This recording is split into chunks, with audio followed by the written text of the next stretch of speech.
Hello everybody, welcome to our channel Our Health and Wellness. So today we are going to discuss about further part of the chapter force and pressure.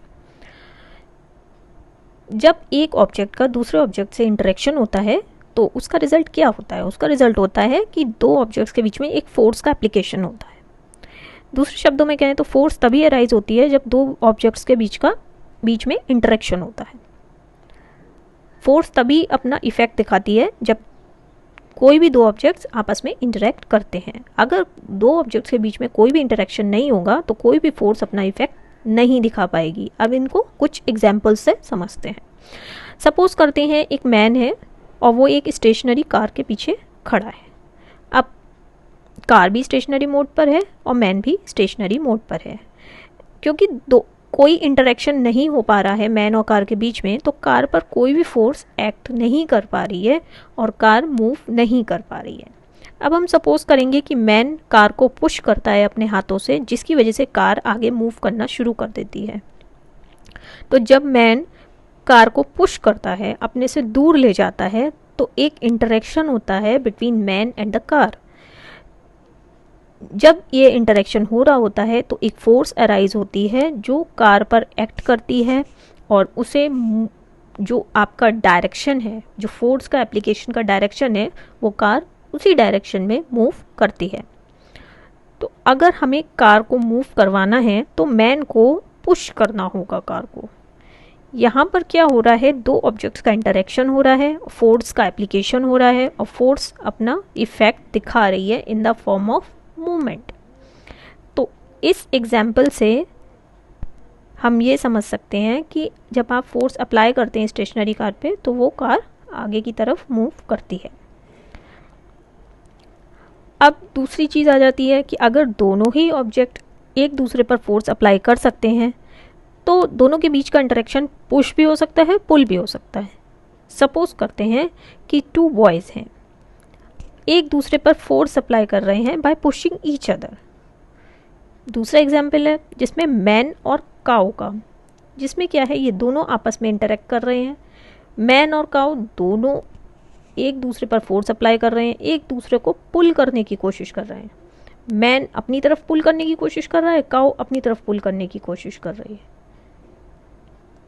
तो इस तरह से force का जो interaction है वो pushing भी हो सकता है और पुल टाइप में भी हो सकता है। दूसरा आ जाता है आपका force has magnitude as well as direction. For example, कोई एडल्ट मैन है, वो बहुत ज़्यादा फोर्स अप्लाई करता है ऑब्जेक्ट पर, लेकिन अगर कोई चाइल्ड है तो वो छोटी अमाउंट की फोर्स ही अप्लाई कर सकता है उसी ऑब्जेक्ट पर। तो इसका मतलब ये हो जाता है फोर्स बड़ी भी हो सकती है, ज़्यादा अमाउंट में भी हो सकती है, कम अमाउंट में भी हो सकती है। The strength of a force is expressed by its magnitude. जो फोर्स की स्ट्रेंथ है उसको मैग्नीट्यूड से आप एक्सप्रेस कर सकते हैं। The magnitude of force is expressed in the SI unit of force called newton, जिसको हम एन से डिनोट करते हैं। 1 newton is the force which can make an object of 1 kilogram mass to move at a speed of 1 metre पर second. 1 Newton इतनी force होती है कि 1 किलोग्राम ऑब्जेक्ट को 1 मीटर पर सेकेंड की स्पीड से मूव कर पाए। Along with magnitude of force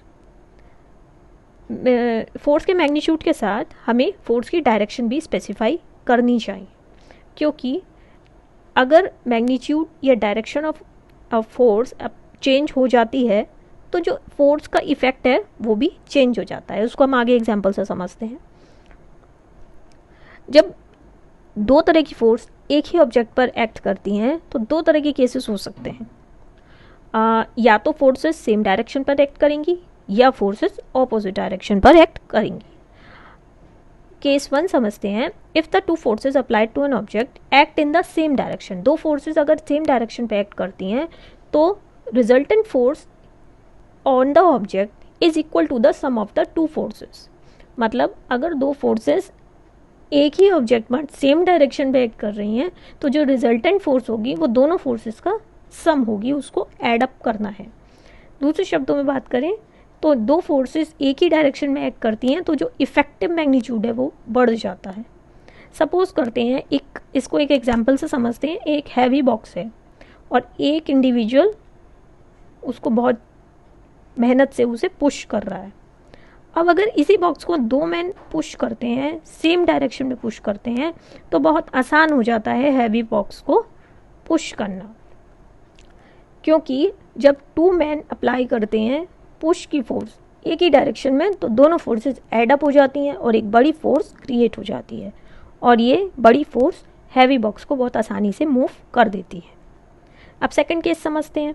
अगर 2 फोर्सेस अप्लाई होती हैं एक ऑब्जेक्ट पे, लेकिन ऑपोजिट डायरेक्शन पर हो रही हैं, तो जो नेट फोर्स होगी that is equal to the difference between the 2 forces. 2 forces का डिफरेंस होगी।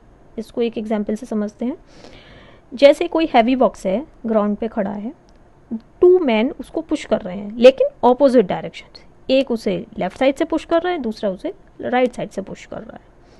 अब अगर दोनों में से जो स्ट्रॉन्ग होगा वो ज़्यादा फोर्स अप्लाई कर पाएगा और उसी के अकॉर्डिंग वो मूव करेगा बॉक्स। तो लेकिन इसमें हम देखेंगे बॉक्स बहुत ही स्लोली मूव करेगा इस केस में, क्योंकि जो नेट फोर्स होगी बॉक्स पर जो एक्ट कर रही होगी that is equal to the difference in the magnitude of the 2 forces applied by the 2 man. तो इस केस में नेट फोर्स अमाउंट में काफ़ी छोटी होगी। थर्ड एग्जाम्पल समझते हैं। अगर 2 फोर्सेस ऑब्जेक्ट पर अप्लाई हो रही हैं, इक्वल इन मैग्नीट्यूड है, लेकिन ऑपोजिट डायरेक्शन में है, तो जो नेट फोर्स होगी ऑब्जेक्ट पर वो दैट इज 0। इसको एक एग्जांपल से समझते हैं। अगर 2 मैन हैं, हैवी बॉक्स को ऑपोजिट डायरेक्शन से पुश कर रहे हैं बाय अप्लाइंग इक्वल फोर्सेस, तो हैवी बॉक्स मूव ही नहीं करेगा, क्योंकि दोनों मैन इक्वल फोर्सेस अप्लाई कर रहे हैं। वो वहीं रहेगा जहाँ पर खड़ा है। एक फैमिलियर एग्जाम्पल हो जाता है इस केस में। जैसे एक गेम होता है टग ऑफ वॉर, रस्सी वाला गेम जो होता है, जिसमें दोनों एंड पर कुछ लोग खड़े होते हैं और अपनी अपनी तरफ खींचते हैं। इस गेम में 2 टीम्स होती हैं पर्सन्स की और पुल करती हैं इन ऑपोजिट डायरेक्शंस। जो दोनों ही टीम के जो मेंबर्स होते हैं वो अपनी तरफ रस्सी को खींचना चाहते हैं। जब 2 टीम्स इक्वली हार्ड पुल करती हैं बाय अप्लाइंग इक्वल फोर्सेस, तो रोप बिल्कुल भी मूव नहीं कर पाती है किसी भी डायरेक्शन पे। इस पॉइंट पे जो 2 टीमें हैं equal but opposite forces apply कर रही हैं रोप पर, जिसकी वजह से जो नेट फोर्स है रोप पर दैट इज 0 और रोप बिल्कुल मूव नहीं कर पाती है। एक्चुअली होता क्या है, जो इक्वल एंड अपोजिट फोर्सेस होती हैं रोप पर, वो एक दूसरे का इफेक्ट कैंसिल कर देती हैं। So net force is 0। लेकिन जो टीम रोप को ज़्यादा फोर्स से अप्लाई कर पाती है वही जीत जाती है। So that's all for today. Thank you so much.